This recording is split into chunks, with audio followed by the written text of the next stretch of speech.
after a 33-year leave of absence from his alma mater, I am pleased to present to you Dr. William Gates.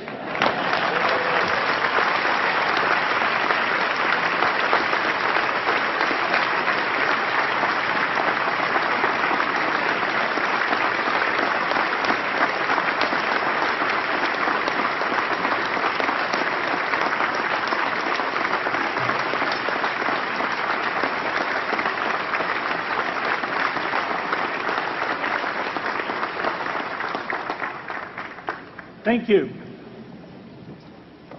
President Bach, former President Rudenstein, incoming President Faust, members of the Harvard Corporation and the Board of Overseers, members of the faculty, parents, and especially the graduates. I've been waiting more than 30 years to say this. Dad, I always told you I'd come back and get my degree.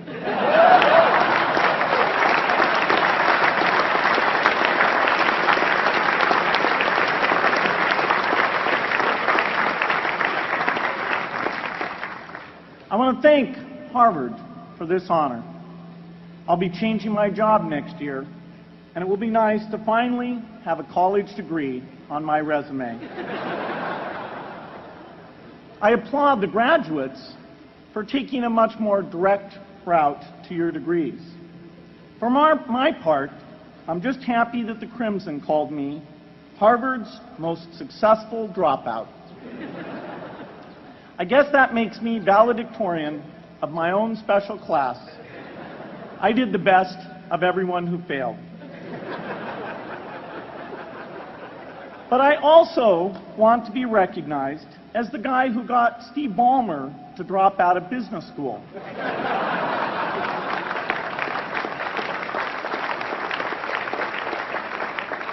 I'm a bad influence. That's why I was invited to speak at your graduation.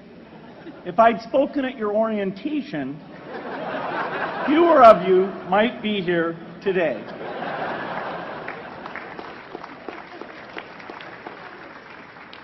Harvard was a phenomenal experience for me. Academic life was fascinating. I used to sit in on lots of classes that I hadn't even signed up for.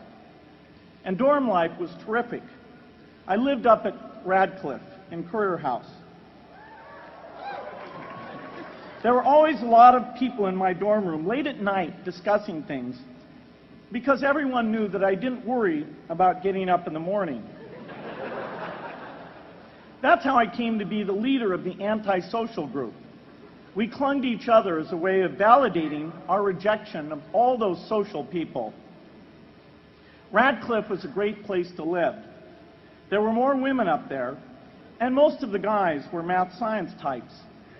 The combination offered me the best odds, if you know what I mean. That's where I learned the sad lesson that improving your odds doesn't guarantee success. One of my biggest memories of Harvard came in January 1975, when I made a call from Currier House to a company in Albuquerque, New Mexico, that had begun making the world's first personal computer. I offered to sell them software. I worried they would realize I was just a student in a dorm and hang up on me. Instead, they said, "We're not quite ready. Come see us in a month," which was a good thing because we hadn't written the software yet. From that moment, I worked day and night on the extra credit project that marked the end of my college education and the beginning of a remarkable journey with Microsoft. What I remember above all about Harvard was being in the midst of so much energy and intelligence. It could be exhilarating, intimidating, sometimes even discouraging, but always challenging. It was an amazing privilege, and though I left early, I was transformed by my years at Harvard, the friendships I made, and the ideas I worked on. But taking a serious look back, I do have one big regret. I left Harvard with no real awareness of the awful inequities in the world, the appalling disparities of health and wealth and opportunity that condemn millions of people to lives of despair. I learned a lot here at Harvard about new ideas in economics and politics. I got great exposure to the advances being made in the sciences. But humanity's greatest advances are not in its discoveries, but in how those discoveries are applied to reduce inequity.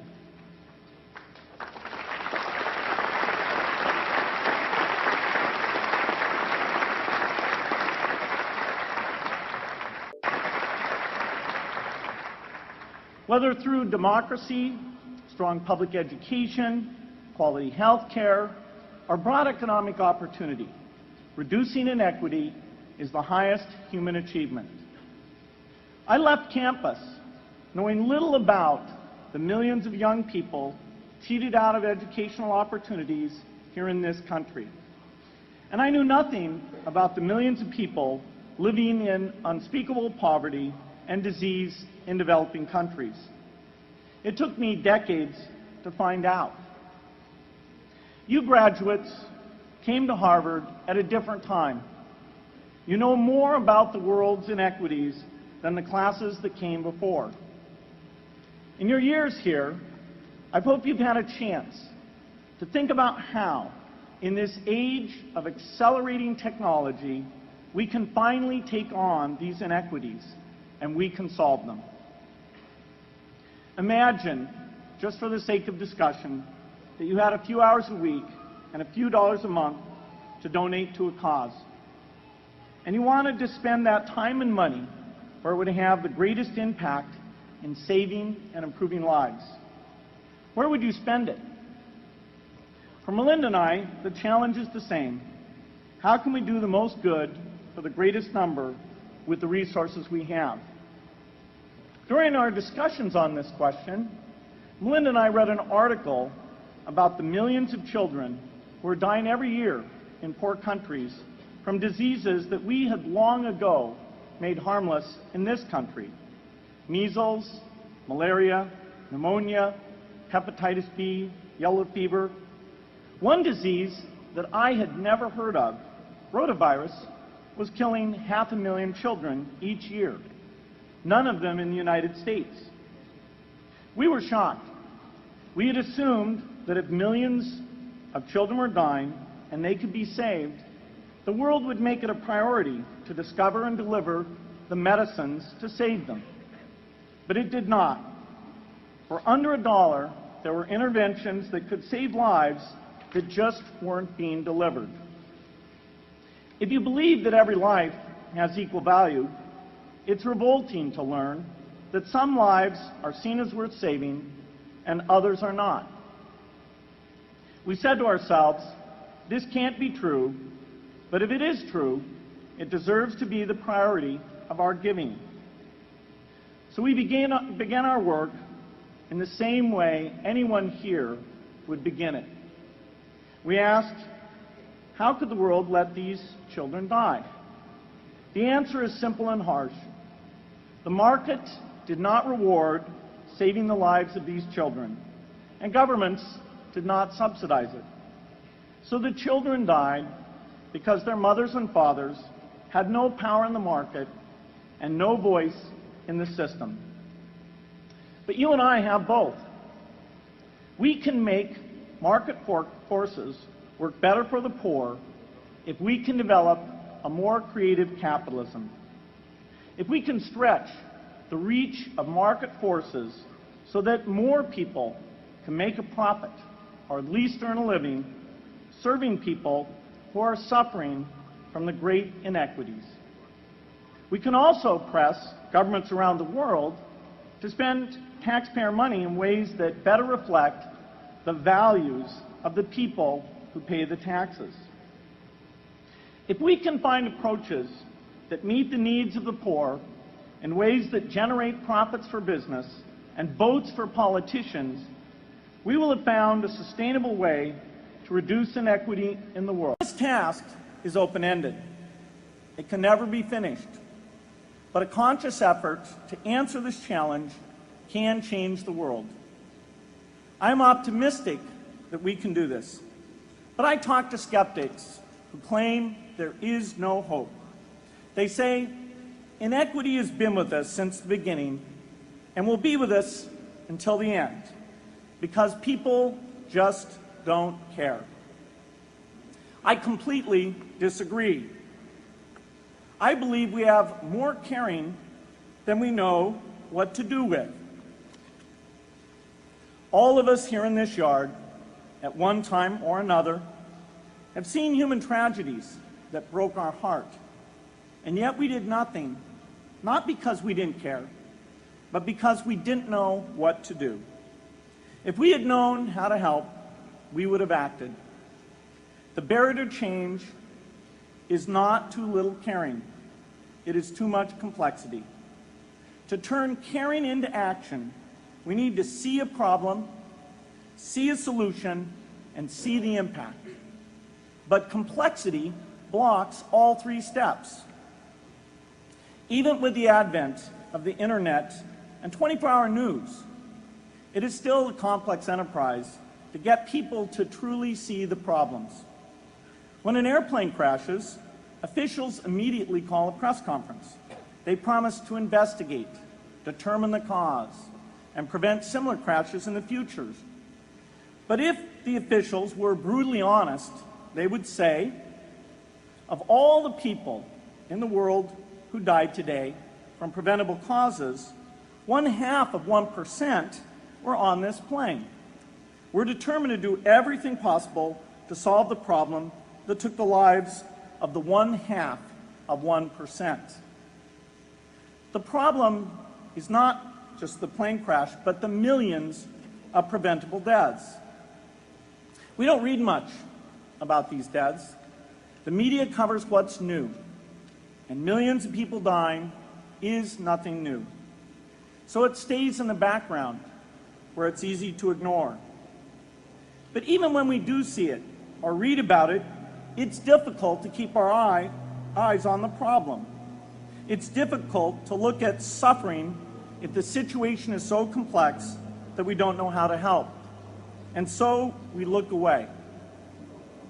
If we can really see a problem, which is the first step, we come to the second step, cutting through the complexity to find a solution. Finding solutions is essential if we want to make the most of our caring.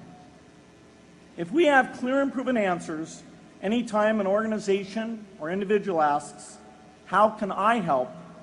then we can get action, and we can make sure that none of the caring in the world is wasted. The complexity makes it hard to mark a path of action for everyone who cares, and makes it hard for their caring to matter. Cutting through complexity to find solutions runs through 4 predictable stages.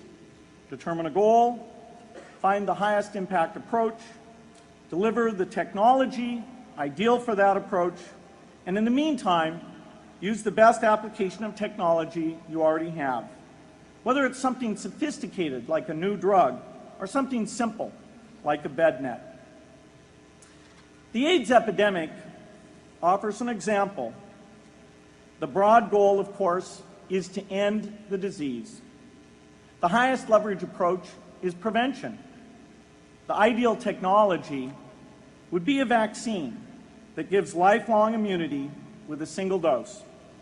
So governments, drug companies, and foundations are funding vaccine research. But their work is likely to take more than a decade. So in the meantime, we have to work with what we have in hand, and the best prevention approach we have now is getting people to avoid risky behavior. Pursuing that goal starts the 4-step cycle again.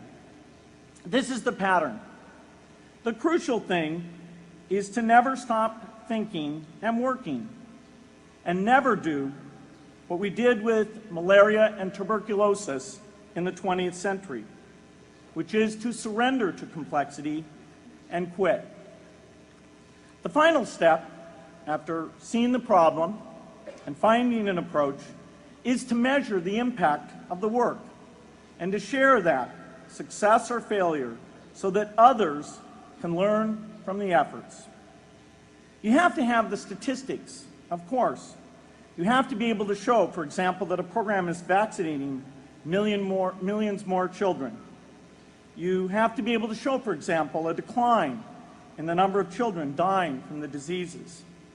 This is essential not just to improve the program, but also to help draw more investment from business and government. But if you want to inspire people to participate, you have to show more than numbers. You have to convey the human impact of the work so people can feel what saving a life means to the families affected. Going to the World Economic Forum some years back and sitting on a global health panel that was discussing ways to save millions of lives. Millions! Think of the thrill if you could save just one person's life, then multiply that by millions. Yet, this was the most boring panel I've ever been on. Ever. So boring, even I couldn't stand it. What made that experience especially striking was that I had just come from an event where we were introducing version 13 of some piece of software, and we had people jumping and shouting with excitement. I love getting people excited about software, but why can't we generate even more excitement for saving lives? You can't get people excited unless you can help them see and feel the impact.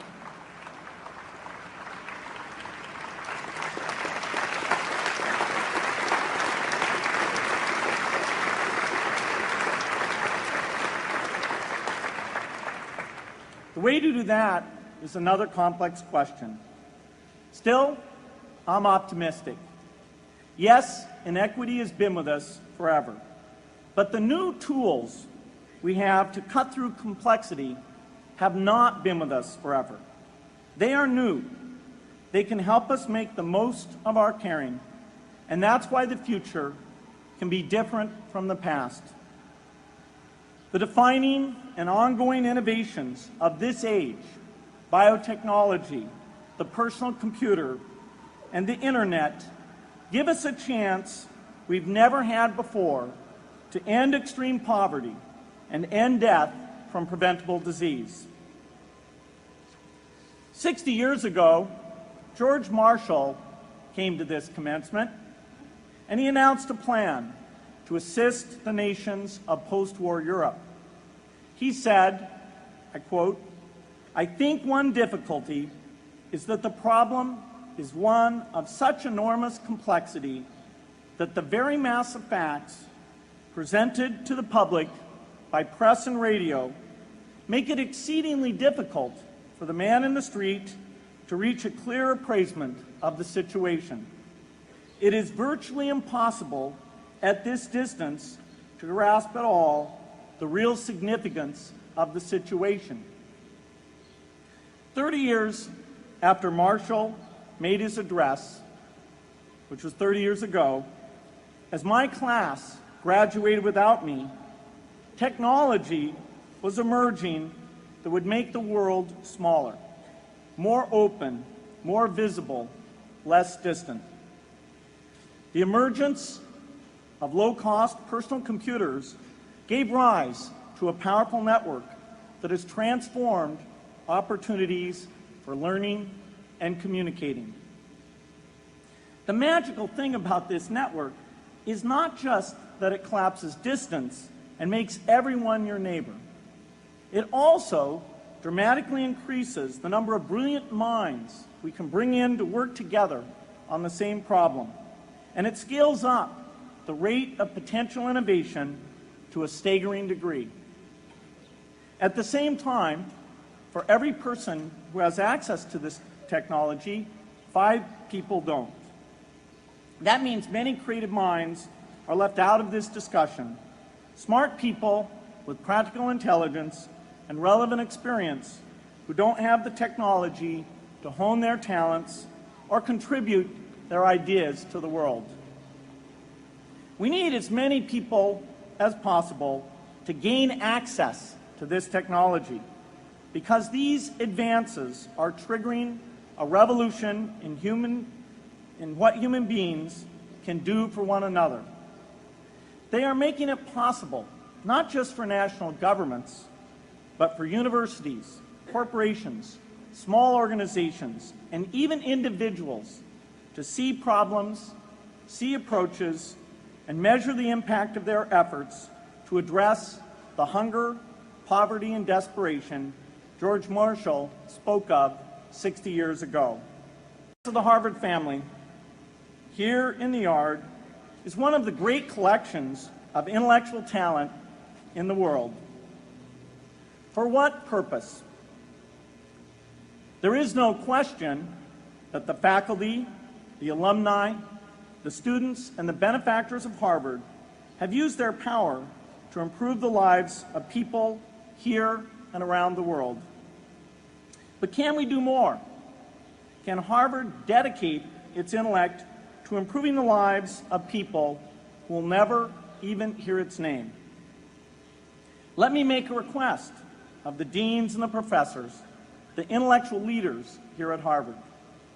As you hire new faculty, award tenure, review curriculum, and determine degree requirements, please ask yourself, should our best minds be more dedicated to solving our biggest problems? Should Harvard encourage its faculty to take on the world's worst inequities?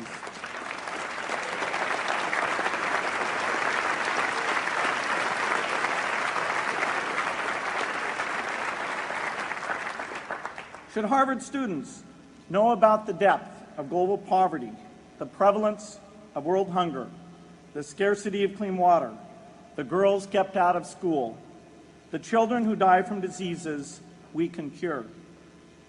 Should the world's most privileged learn about the lives of the world's least privileged? These are not rhetorical questions.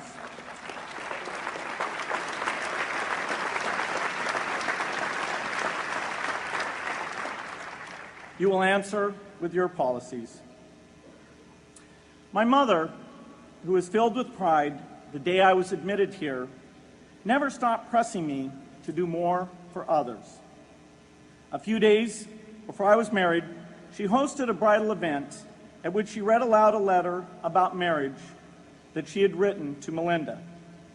My mother was very ill, with cancer at the time, but she saw one more opportunity to deliver her message, and at the close of the letter she said, "From those to whom much is given, much is expected."